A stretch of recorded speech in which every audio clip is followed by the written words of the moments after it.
네, 안녕하세요. 투자를 디자인하다 투자이너 제이스케입니다. 네, 오늘 이 이슈 포커스 시간에서는요, 제가 관심 있어 하는 기업이라든지 산업의 이슈 변화에 대해서 간략하게 짚어보는 그런 시간을 가져볼까 합니다. 앞으로도 뭐 단발성이 됐든 관련 이슈들이 지속적으로 나오면 해당 형태로 아마 영상을 제공할 것 같고요. 오늘은 아마존에 대한 이야기를 해볼까 합니다. 삼성증권의 한주기 연구원님께서 발표한 그런 레포트인데요. 이 레포트는 굉장히 아마존에 대해서 많은 내용을 압축시켜서 잘 정리한 레포트라고 저는 개인적으로 판단이 들고요. 더 디테일한 정보를 얻고 싶으시다면 삼성증권에 가셔가지고 해당 레포트를 검색해서 한번 읽어보시기를 추천드립니다. 내용이 방대하기 때문에 제가 집중적으로 보는 포커스 부분만 말씀을 드릴게요. 아마존은 여전히 진화 중이에요.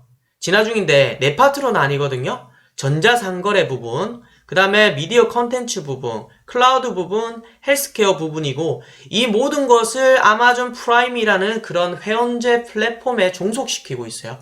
그 중에서도 저는 1번과 4번에 집중을 하고 있거든요.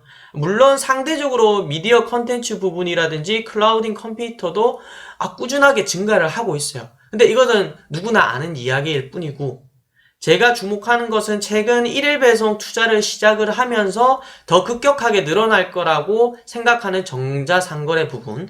이 부분이 1순위고요. 그 다음에 아마존의 넥스트 빅 무브라고 해서 한주기 연구님께서 네이밍을 굉장히 잘하신 것 같은데 저도 이 네이밍에 격하게 공감을 하거든요. 결국에 헬스케어는 지금 애플도 추진하려고 하고 구글도 하려고 하고 이 시장 자체가 크기 때문에 이쪽에는 필연적으로 경쟁이 일어날 수밖에 없거든요. 이 경쟁 구도 속에서 누가 제일 선점을 할 수 있을까라고 본다면 저는 개인적으로 그게 아마존이라고 판단이 드는 거고요.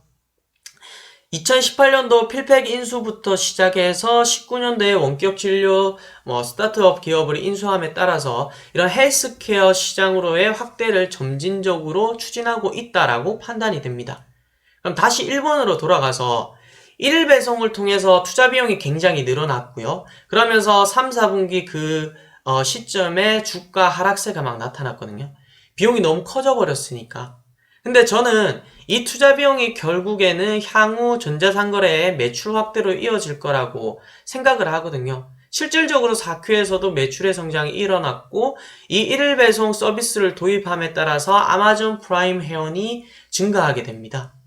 그렇기 때문에 미국이라는 거대한 소비 시장에서 전자상거래의 매출이 늘어난다는 것은 고무적이고 그리고 미국이라는 거대한 그런 지역에서 하루 만에 모든 물품을 배송할 수 있다라고 하면 굉장히 메리트가 있는 거죠. 한국과 달리 이렇게 좁은 땅덩어리에서는 새벽 배송도 되고 1일 배송이 생활화되어 있지만 미국이 됐든 중국이 됐든 이건 굉장히 힘든 일이겠죠. 그래서 저는 이게 굉장히 혜자가 있는 포인트라고 저는 포커스하고 있는 겁니다. 헬스케어는 아까 말씀을 드렸죠. 이 부분이 결국에 확대가 되면요. 아마존의 전략은 단순해요.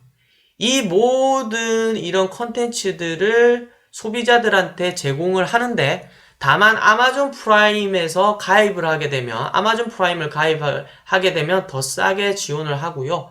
구독 형태로 이 모든 것을 누릴 수 있기 때문에 그 소비자들은 그 플랫폼에 종속될 수밖에 없는 거예요. 결국에 모든 이런 컨텐츠들 그리고 투자에 따른 수익은 아마존 프라임의 가입자 증가로 나타난다라고 저는 아마존을 바라보고 있습니다. 한주기 연구원님께서는 EV, EBITDA 기준으로 같이 평가를 하는데 저는 프리캐시 플로우 기준으로 봐요. 왜냐면 이 에비타에는 결국에 감가상각비가 들어있는데 감가상각비는 실질적으로 현금이 유출이 되지 않아요.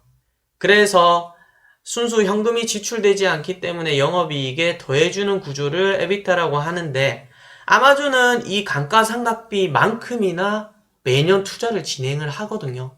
실질적으로 프리캐시 플로우 기준으로 보면 이 가치평가는 현재 시가총액 대비 한 4, 50배 기준에서 거래가 돼요. 근데 이게 고평가냐? 저는 개인적으로 이게 고평가라고 생각은 하지가 않거든요. 밑에 잘 요약을 해놨는데 2019년도 대비 20년 보시면은 무려 280 빌리언 달러거든요. 그러니까 하나 기준으로 보면 300조가 넘어가는 기업이에요. 19년 기준으로. 이 기업에서 280빌리언 달러에서 2020년도 계획돼 있는 게 333빌리언 달러예요. 무려 매출이 20%나 상승을 하는 거예요. 그리고 이 기업은 현금 흐름을 굉장히 잘 보셔야 돼요. 테슬라랑 비슷한 관점일 수가 있는데 매출의 증가는 결국에 플랫폼의 성장이라고 볼 수 있고요. 플랫폼에 들어오는 가입자가 증가한다는 것은 영업 레버리지 효과가 극대화될 수 있는 그런 조건을 충족한다라고 볼 수가 있거든요. 예전에 아마존이나 테슬라는 항상 문제가 있었던 게 현금 창출력이에요. 현금 창출력. 과연 너희가 그렇게 매출을 증가시키는데 현금을 그럼 뽑아낼 수 있는 구조냐? 예, 지금은 뽑아낼 수가 있어요. 자, 이거는 4Q 기준의 아마존의 그 실적 보고서인데요. TTN 기준인데 TTN 기준은 최근 4분기를 전부 다 합쳐가지고요. 연간으로 환산한 그런 추이라고 보시면 돼요. 이 추이를 보시면 프리캐시 플로우 기준, 그러니까 영업 현금 흐름에서요. 자본적 지출, 필수적으로 이제 아마존에서 물류 인프라를 구축하기 위해 매년 투자를 하잖아요. 그러한 필수적인 투자 금액을 제하고 나니까 25빌리언 달러, 약 26빌리언 달러, 하나 기준으로 거의 30조 가량의 현금 흐름, 프리캐시 플로우의 현금 흐름이 창출이 되는 거예요. 잉여 현금 흐름이. 그러니까 매년 그렇게 투자를 하더라도 30조 가량의 현금이 쌓일 수 있는 구조라고 생각을 하시면 돼요. 다른 뭐 물건을, 그러니까 유가증권에 투자를 한다거나 뻘짓을 하지 않는 이상 순수하게 영업으로 벌어들이는 거에서 필수적으로 지출해야 되는 자본적 지출을 빼면 30조 가량이 남는다. 하나 기준으로. 미화 기준으로는 26빌리언 달러 수준이 된다. 그렇게 이해를 하시면 될 것 같습니다. 그러니까 더 이상 아마존에 대한 현금 창출력은 걱정하지 않으셔도 되는 거예요. 앞으로 지켜볼 것은 이 기업이 지속적으로 매출을 늘릴 수 있냐. 하나 기준으로 300조가 넘어가는 기업인데 과연 두 자릿수 이상의 매출 성장을 지속적으로 할 수 있냐. 여기에 포커스를 맞춰야 된다는 거죠. 그러한 시점으로 바라본다면 아마존은 아직까지도 성장 여력이 충분한 기업이라고 판단이 드는 거죠. 다시 돌아가세요. 이 내용에 대해서 세부적인 게 밑에 쭉 이어져요. 연구원님께서 막 쓰신 게. 여기서 포커스를 보자면 이런 거예요. 전자상거래의 그런 비중 굉장히 높았거든요. 근데 아마존은 다양화되고 있어요. 이 3자 판매라는 건 풀필먼트 서비스인데 결국에 과거에는 그 하나의 플랫폼을 제공을 하고요. 온라인 셀러들이 그쪽에 막 올리는 거예요. 네이버 스토어처럼. 그러한 비중이 굉장히 높았다 이거죠. 전자상거래 비중이. 근데 지금은 이런 것도 대행을 해요. 너희 우리한테 재고 쌓아봐. 어떤 물건 팔 거야? 이 물건 좋아. 그냥 우리가 대신 유통해주고 재고 관리 다 해줄게. 왜냐면 물류 인프라를 굉장히 많이 구축을 해놨기 때문에 판매자들의 재고를 쌓아주고요. 그리고 그 재고에 대한 유통까지 맡아주는 거예요. 한마디로 너희는 팔 물건만 선정을 해서 우리한테 재고만 주면 된다. 그 이유는 우리가 다 서비스 처리해줄게. 이런 3자 판매 서비스가 지속적으로 증가를 한다는 거죠. 판매자 입장에서도 굉장히 편리하겠죠. 재고관리 부담이라든지 이런 것들에 대한 그런 아마존의 서비스를 받을 수가 있으니까요. 그 기타 외에도 아마존 웹 서비스, 클라우드는 말할 것도 없지요. 매출이 11% 되지 않지만은 거의 모든 이익이 70% 이상의 아마 70%일 거예요. 영업이익 대부분이 아마존 웹 서비스에서 창출이 되니까요. 굉장한 캐시카우라고 볼 수가 있죠. 그리고 오프라인 매장도 있고요. 구독 서비스, 이것도 굉장히 중요해요. 아마존 프라임 회원이죠. 그 구독 서비스가 지속적으로 늘어나고 있다는 것은 가입자가 지속적으로 늘어난다는 거고요. 이 가입자, 그러니까 회원 비용은 영업 레버리지 효과가 분명하죠. 그쵸? 다른 따로 비용이 드는 게 아니잖아요. 데이터베이스만 관리를 해주는 거니까 이 비용이 늘어나고 있다. 아까 제가 요약했던 게 이런 내용이에요. 노란색. 3자 판매 서비스가 늘어나고 있고요. 아까 T10 기준의 현금 흐름을 보셨죠? 연간 30조, 하나 기준으로 30조 가량, 미화 기준으로 26빌리언 달러인데 아마존 웹 서비스가 본격적으로 이익을 창출한 2015년부터는 아마존의 현금 흐름을 걱정하지 않으셔도 된다는 거예요. 결국 매출만 보면 된다는 거죠. 여기 아마존 웹 서비스의 영업이익이 아마존 전체 63%네요. 거의 이 정도 차지합니다. 절반 이상을 아마존 웹 서비스에서 창출을 해요. 든든한 캐시카우라는 이야기고요. 그리고 구독 서비스 이거 아마존 프라임 연회비로 구성이 된다는 거죠. 여기 2020년도 1월 아마존 발표 자료에 따르면 프라임 가입자 수가 1억 5천만 명이에요. 1억 5천만 명. 그럼 여기서 잘 생각을 하셔야 돼요. 지금 아마존 웹 서비스의 연회비가 119불이거든요. 뒷부분에 다시 자세하게 말씀을 드릴 건데 이게 재구독률이 굉장히 높아요. 2년 이상 사용한 사람들은 90% 이상으로 재구독률을 하고요. 그도 그럴 것이 아마존 프라임 연회비에 가입을 하면요. 스트리밍, 그 다음에 향후 진출할 헬스케어 부분도 되겠고요. 여러가지 전자상거래, 일일 배송 서비스 등 이러한 다양한 혜택을 누릴 수가 있는 거예요.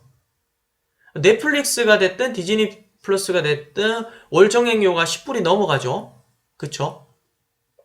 그 정도라고 치면은 연회비 기준으로 그걸 12를 곱하면 100불이 넘어가거든요. 근데 아마존 프라임 회원 연회비가 119불이라는 거예요. 그러니까 아마존 연회비를 가입을 하면 지금 미국 시장에서 핫한 SVOD, 구독경제 기반의 그런 스트리밍 서비스를 받은과 동시에 배송 서비스도 받을 수 있고요. 향후에는 헬스케어가 엎어지게 되면, 이렇게 얹혀지게 되면 그 서비스도 이용할 수 있는 거예요. 고작 119불에. 이게 굉장한 혜자예요, 혜자.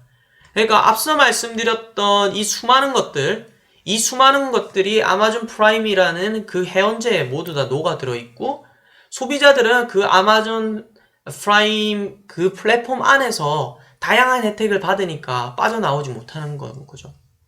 저는 그게 강력한 혜자라고 생각을 해요. 뒤로 넘어가서 이 부분이 그런 거고요. 모든 게 연결되는 아마존 생태계예요. 이 모든 트래픽이 아마존 프라임 회원 가입자들에게 모두 다 발생을 하는 거고 그러한 트래픽은 나중에 데이터를 사고 팔 수 있는 그러한 강력한 도구도 될 수가 있는 것이죠. 이 한 장의 장표만 기억하시면 돼요. 결국에 코어 밸류는 아마존 프라임 여기에서 창출이 되는 거예요. 이것들은 다 격가진 거죠. 이 가입자를 확대시키기 위한 미끼 상품인 거죠. 물론 미끼 상품이라고 하기에는 이 하나하나의 혜택이 어마어마해요. 그리고 매출도 어마어마하고. 근데 그 코어 단, 그 중심축에는 이게 있다는 거죠. 결국에 아마존 프라임. 이 부분은 말씀을 드렸고 밑으로 쭉 내려가 볼게요. 포커스니까 중요한 부분만 말씀을 드릴게요. 자, 그래서 아마존 프라임에 대해서 집중을 해야 된다고 했잖아요. 왜 집중을 해야 되냐? 자, 아마존 프라임의 가입자 수 1월 기준으로 아까 몇 명이라 했죠? 1억 5천만 명이에요. 계속 늘어나는 거죠. 근데 연회비 변화를 보세요. 2015년도 2년도에 인상을 했고요. 18년도에 두 차례 인상을 했죠. 그 다음에 20년도에 어떨 거냐? 저는 또 인상을 할 수 있다라고 봐요. 근데 이 인상폭이요. 20%입니다. 20%. 11불에서 13불, 99불에서 119불. 거의 20%의 매출을 이 구독 경제에서 늘릴 수 있다는 거예요. 근데 이걸 늘려도 가입자 보세요. 증가한다는 거예요. 이게 왜 가능할까요? 이 늘리는 시기에 늘릴 만한 그런 명분을 만들어주는 거예요. 아마존이. 그러니까 2일 배송 시스템을 구축한다거나 최근에는 1일 배송 시스템을 구축을 한다거나 그럼 나중에 헬스케어 서비스가 들어오면 어떻게 되겠죠? 그 헬스케어에 투자한 금액만큼 연회비에 녹아낼 거란 말이에요. 연회비는 연회비대로 기존 회원들은 상승한 금액을 내게 되고 그 추가되는 헬스케어 부문 자체적으로도 매출이 증가되는 그런 효과를 가지고 오게 되는 거예요. 이게 그래서 강력하다는 거죠. 뭐 이건 보시면 되는데 아마존 프라임 멤버십의 가입 이유가 지금 프리시핑. 그러니까 미국에서 이 1일 2일 배송이라는 게 얼마나 강력한지 이 설문조사로 알 수 있는 거예요. 이 무료 shipping 시스템 자체가 굉장히 강력한 거고 거기다가 무료면서 연회비에 가입하면 무료면서 빨리 배송을 해준다는 거예요. 이것만큼 혜자가 어디 있겠습니까? 그래서 아마존 프라임의 가치는 얼만데 저는 이 장표도 굉장히 유용한 정보라고 생각을 하거든요. 그러니까 아마존의 119불이 시장 가격으로 다른 서비스와 비교를 했을 때 실질적인 공정 가치는 어느 정도 될 거냐를 추적을 했어요. 그러고 보니까 효용가치 보면 한 689불 되겠는데 현재 119불을 받고 있다 이 말이에요. 소비자들은 굉장히 싸다라고 느낄 수밖에 없어요. 왜냐면 이 프라임을 가입을 하게 되면 배송 공짜죠. 1일 배송, 2일 배송 할 수가 있죠.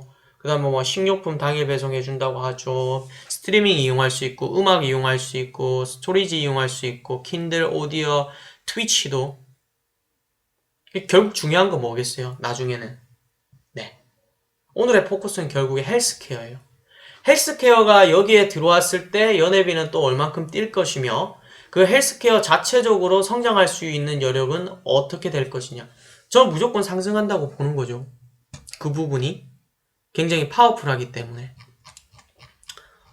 뒷부분으로 가서 헬스케어 부분으로 바로 넘어갈게요. 여기죠. 이 네이밍 너무 마음에 들어요. 아마존 넥스트 빅무브, 아마존 케어. 재작년이에요, 재작년. 18년도에 필팩이라는 이제 처방약 유통회사에 대해서 인수를 진행을 했고요. 그때 헬스케어 기업들이 굉장히 많이 떨어졌어요. 뭐 유나이티드 헬스 기업이라든지 다양한 그러한 기업들 그리고 뭐 CVS라든지 그러한 유통을 담당하고 있는 그런 기업들의 주가가 많이 흘러내렸다가 다시 회복세를 보이고 있거든요. 오히려 아마존이 행보를 했었어요. 그 이후에. 그럼 이게 왜 중요로 하냐? 최근에는 19년도에는 원격 진료 서비스 기업을 또 인수를 했거든요.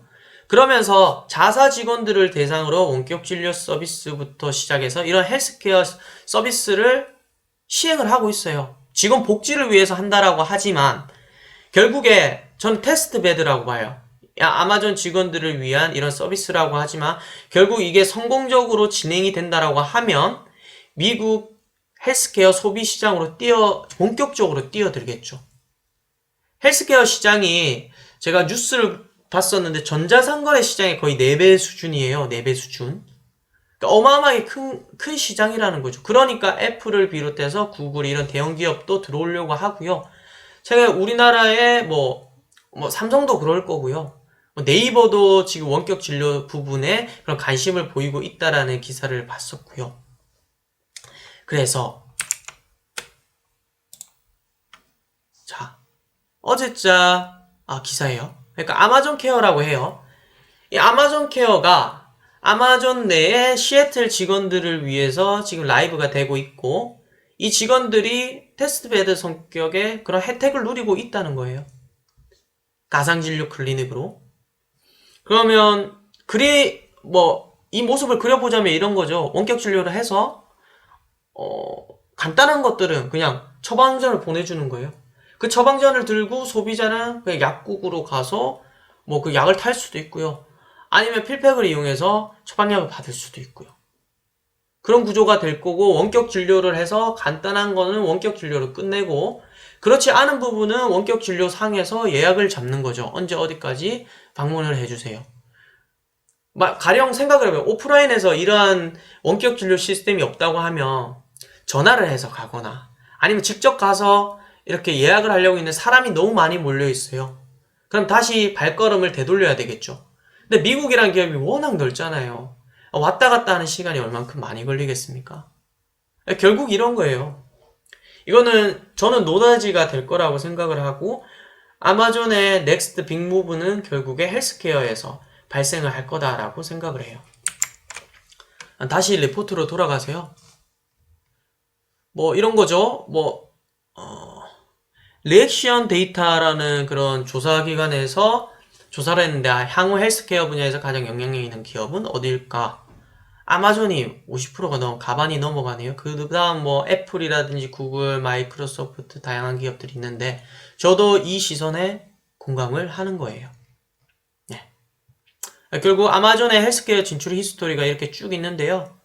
18년도에는 JPM, 그러니까 JP모건과 버크셔 해서웨이와 합작을 해서 비영리 의료단체 설립을 했었고 필팩을 인수를 했고요. 18년도 6월에는 그리고 뭐 3월에는 보험회사 공식 출시했고 10월 달에는 아마존 디지털 헬스케어 스타트업 기업 원격 진료 서비스라든지 이런 거 하는 기업들이에요. 그 기업에 대한 인수를 했단 말이에요. 이 일련의 과정들, 그러니까 총 3개년에 걸친 이런 인수랑 향후 향방을 보면은 헬스케어 진출은 확실할 것이다. 라고 생각을 해요. 물론 아마존, 애플도 일부 지금 시행을 하고 있습니다. 애플 직원들을 대상으로. 결국, 넥스트 빅 무브는 뭐 애플이 됐든 아마존이 됐든 서비스 쪽에 확대가 될 것인데 그 서비스 확대의 중심 축으로 헬스케어가 자리 잡을 거다. 라고 보는 겁니다. 네. 여기 있네요. 미국 헬스케어 시장 규모는 전자상거래의 약 6배라고 하네요. 6배. 예. 굉장히 크죠. 2019년도 미국 헬스케어 시장 규모가 3.7조 달러라고 하네요. 3.7조 달러. 와, 어마무시합니다. 우리 하나로 치환하면 얼마가 되죠? 거의 4천조? 4천조? 그 정도 되겠네요. 근데 이건 19년도고 지속적으로 증가를 하겠죠. 네. 네. 이상 여러 가지를 봤는데, 리스크 요인으로 이렇게 여러 가지를 나열을 해 놓으셨어요. 네, 저도 이러한 경쟁 심화라든지 이러한 이슈들이 있다는 거에 공감을 하고, 다만, 이제 아마존을 바라보는 시선 자체는 결국에 매출 증대, 그 매출의 증대는 지금 1일 배송 효과를 통해서 전자상거래 시장에서 명확하게 뚜렷하게 나타나는지를 살펴봐야 되고요. 거기에 따른 아마존 프라임 회원 가입자 수가 지속적으로 늘어나는지 그걸 보셔야 돼요. 그 다음 넥스트 빅무브죠. 헬스케어 부분에 대한 모멘텀이 남아있다는 거예요. 여기에 포커싱을 하셔서 해당 기업을 바라보는 게 괜찮은 시선이지 않을까라고 생각을 합니다. 네, 이상 이 긴 레포트를 살펴봤고요. 다시 한번 말씀드리지만 삼성증권의 한주기 연구님의 레포트를 보고 싶으시다면 삼성증권에 가셔서 직접 검색을 하셔서 디테일한 내용을 하나하나 뜯어보시고요. 이상 투자를 디자인하다 투자이너 JSK였습니다.